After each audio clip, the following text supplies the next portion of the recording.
न्यायी परमेश्वर के चेतावनी के वचन शमूएल नबी की दूसरी किताब अध्याय 12। तब यहोवा ने दाऊद के पास नातान को भेजा और वह उसके पास जाकर कहने लगा, एक नगर में दो मनुष्य रहते थे, जिनमें से एक धनी और एक निर्धन था। धनी के पास तो बहुत सी भेड़ बकरियां और गाय बैल थे, परंतु निर्धन के पास भेड़ की एक छोटी बच्ची को छोड़ और कुछ भी न था, और उसको उसने मोल लेकर जिलाया था। वह उसके यहाँ उसके बाल बच्चों के साथ ही बढ़ी थी।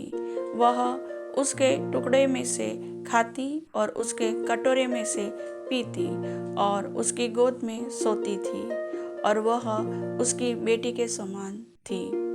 धनी के पास एक यात्री आया और उसने उस यात्री के लिए, जो उसके पास आया था, भोजन बनवाने को अपनी भेड़ बकरियों या गाय बैलों में से कुछ न लिया, परंतु उस निर्धन मनुष्य की भेड़ की बच्ची लेकर उस जन के लिए, जो उसके पास आया था, भोजन बनवाया।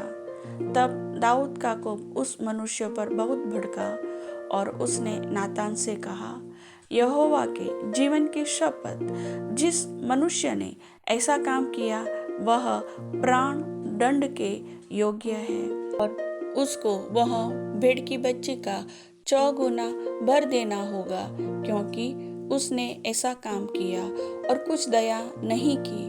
तब नातान ने दाऊद से कहा, तू ही वह मनुष्य है। इज़राइल का परमेश्वर यहोवा यह कहता है, मैंने तेरा अभिषेक करके तुझे इज़राइल का राजा ठहराया, और मैंने तुझे शाऊल के हाथ से बचाया। फिर मैंने तेरे स्वामी का भवन तुझे दिया, और तेरे स्वामी की पत्नियां तेरे भोग के लिए दी, और मैंने इज़राइल और यहूदा का घराना तुझे दिया था, और यदि यह थोड़ा था तो मैं तुझे और भी बहुत कुछ देने वाला था। तूने यहोवा की आज्ञा तुच्छ जानकर क्यों वह काम किया, जो उसकी दृष्टि में बुरा है? हित्ती उरिया को तूने तलवार से घात किया और उसकी पत्नी को अपनी कर लिया है, और उरिया को अम्मोनियों की तलवार से मरवा डाला है। इसलिए अब तलवार तेरे घर से कभी दूर न होगी, क्योंकि तूने मुझे तुच्छ जानकर हित्ती उरिया की पत्नी को अपनी पत्नी कर लिया है।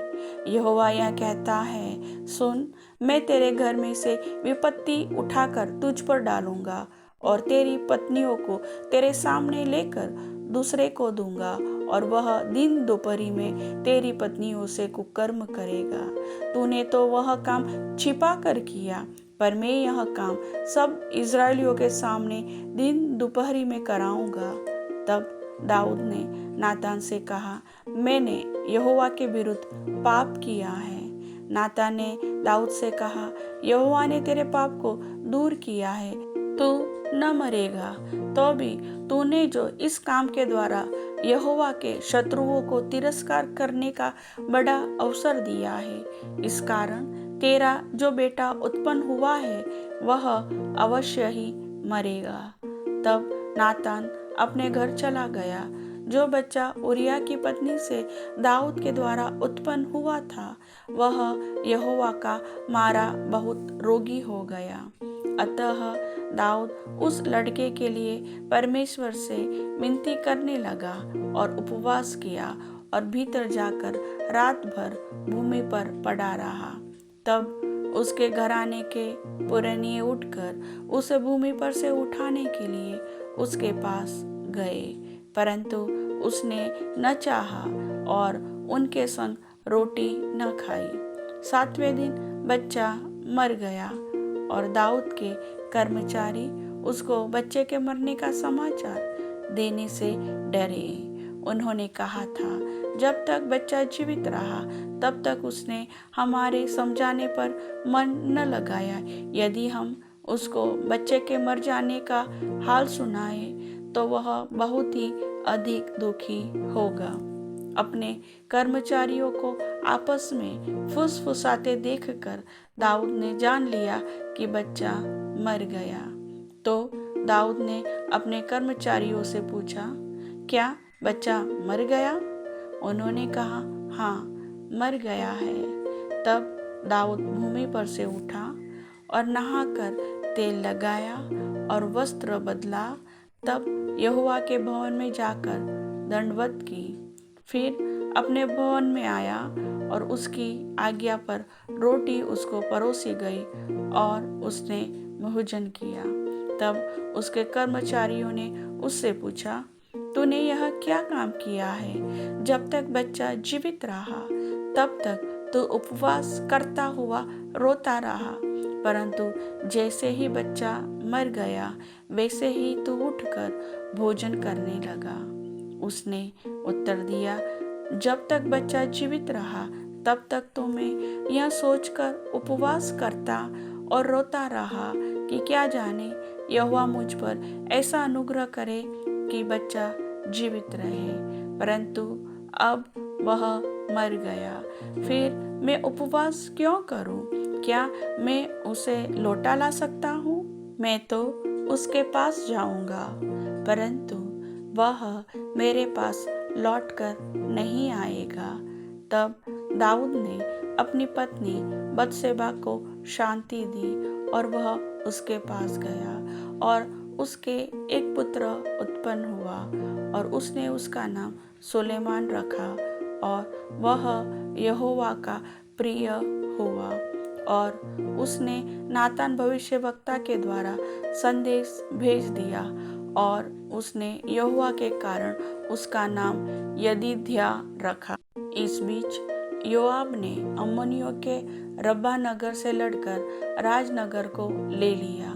तब योआब ने दूतों से दाऊद के पास यह कहला भेजा, मैं रब्बा से लड़ा और जल वाले नगर को ले लिया है, इसलिए अब रहे हुए लोगों को इकट्ठा करके नगर के विरुद्ध छावनी डालकर उसे भी ले ले। ऐसा न हो कि मैं उसे ले लूं और वह मेरे नाम पर कहलाए। तब दाऊद सब लोगों को इकट्ठा करके रब्बा को गया और उससे युद्ध करके उसे ले लिया। तब उसने उनके राजा का मुकुट, जो तौल में किक्कार भर सोने का था और उसमें मणि जड़े थे, उसको उसके सिर पर से उतारा और वह दाऊद के सिर पर रखा गया। फिर उसने उस नगर की बहुत ही लूट पाई। उसने उसके रहने वालों को निकालकर आरी से दो दो टुकड़े कराया और लोहे के हेंगे उन पर फिरवाए और लोहे की कुल्हाड़ियों से उन्हें कटवाया और ईंट के पजावे में से चलवाया और अम्मोनियों के सब नगरों से भी उसने ऐसा ही किया। तब दाऊद समस्त लोगों समेत यरूशलेम को लौट गया। प्रभु वचन के सुनने वाले सभी भाई बहनों को आशीष दे। आमीन।